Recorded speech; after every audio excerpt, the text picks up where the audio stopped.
And there's going to be so many people out there questioning, the whole concept of creation and the Big Bang Theory. So let's talk about that a little bit. Right. The Big Bang is simply, it was supposed to be a derisive remark against the belief that the universe had a beginning.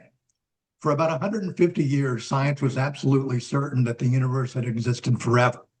Even Albert Einstein changed one of the constants in his equations to show that the universe was steady. It was infinite. It wasn't changing. Then in 1929, a guy named Edwin Hubble, okay, from which the Hubble telescope is named, discovered that the universe was expanding, and the further galaxies were away from us, the faster they were moving. Well, if the universe was expanding, logic says you should be able to work backwards in time to find the beginning, okay, which they did. By 1965, the whole scientific community admitted that the universe had a beginning. By the way, just like the Bible had claimed for 3,400 years. So this whole theory that the universe had existed forever went by the wayside, and the universe did in fact have a beginning. So if it had a beginning, so we have to ask the question, who or what caused the universe? At the beginning of the universe, and when we say, what sort of criteria or factors would have been necessary for some force, whatever it is, to have created the universe, or at least started the singularity to expand? And there are basically 5 criteria. First of all, that force had to exist apart from the universe, right? Otherwise, it would simply be part. That force had to be immaterial because matter didn't come into being until the universe came into being. So it had to be immaterial. It had to exist before the universe, which is sort of hard to say given that time began with the singularity. It had to be remarkably powerful, and it had to have some form of intelligence to guide the beginning of the universe, to create a universe that is so precise and orderly. So those are 5 criteria. If we look at the Bible, what you will find is that God perfectly matches all 5 criteria. And incidentally, no other force known to man, known to science, qualifies. So we're not just saying that it's God because science can't explain it. We're saying, and by the way, it doesn't have to be God. You can stop with just saying it's an intelligent force. And by the way, most intelligent design scientists stop at that point. So I'm happy to say it was an intelligent force, and people can decide on their own what they think that force is.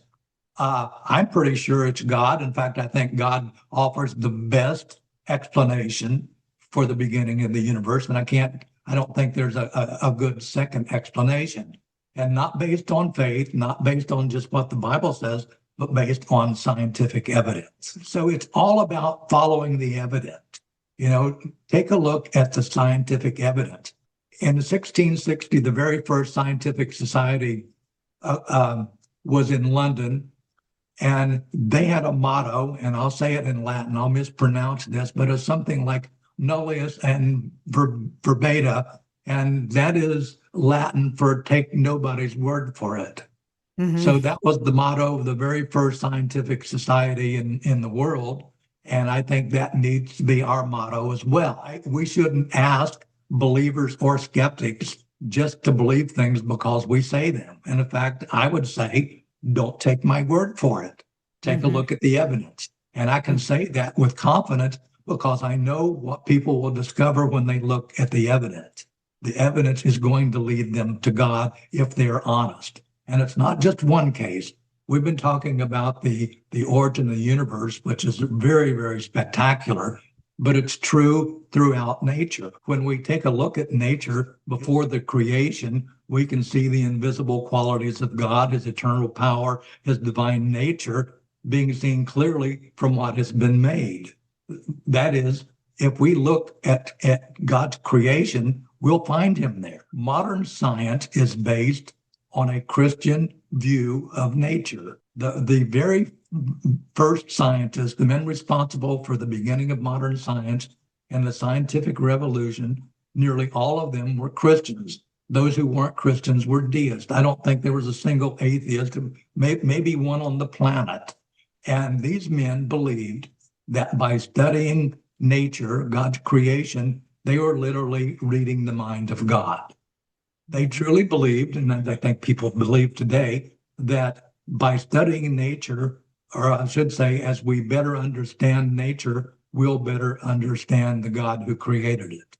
And once again, that's based on evidence, not just faith, not because the Bible says it, but because the evidence says so. The empty tomb, how Jesus was not there. If you take a look at creation, the beginning of the universe, first life on earth, the diversity of life, the emergence of humans, Adam and Eve, if you will, human uniqueness. So that's sort of the scientific evidence. And then we transition to the historical evidence. And the historical evidence is the empty tomb. So with that sort of as background, if we believe that in fact God is responsible for the creation of nature and life, we have to ask the question, was this force, was this God a distant architect, or did he decide to get involved personally with his creation? The empty tomb answers that question. So if in fact Christ rose from the dead, as the historical evidence suggests, then that sort of becomes the capstone. We have all this scientific evidence, and if you will, then the grand finale is we see God walking into his creation and living among us for a while so we could behold his glory. Then he died and was raised from the dead. So it's sort of the capstone of everything. To take a hard look at the empty tomb, historians typically look at 5 pieces of evidence. The crucifixion and the death of Christ, the empty tomb, the belief of the disciples that they had seen a risen Jesus, the conversion of Paul, Saul of Tarsus, and his ministry, and the conversion and ministry of James, his half-brother. That is sort of the body of evidence. So when we work through trying to, by the way, if you're going to explain the resurrection or disclaim it, you have to address those 5 pieces of evidence. And when we work our way through this, what you discover is that the best explanation for the available evidence is that Christ rose. And in fact, there are no theory, and by the way, there are lots of attempts to try to explain the apparent resurrection of Christ in natural terms.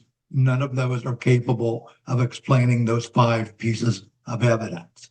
So in the end, the historical evidence that Christ rose from the dead is overwhelming. It's compelling.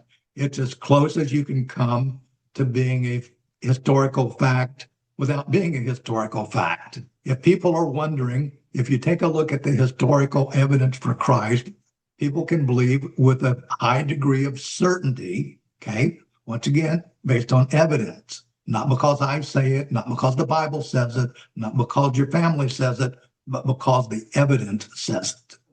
As we discover the evidence for God in creation, let me re-say that, in nature, in the objective events that happened in nature, when we look at that honestly, we see God's handiwork everywhere we look.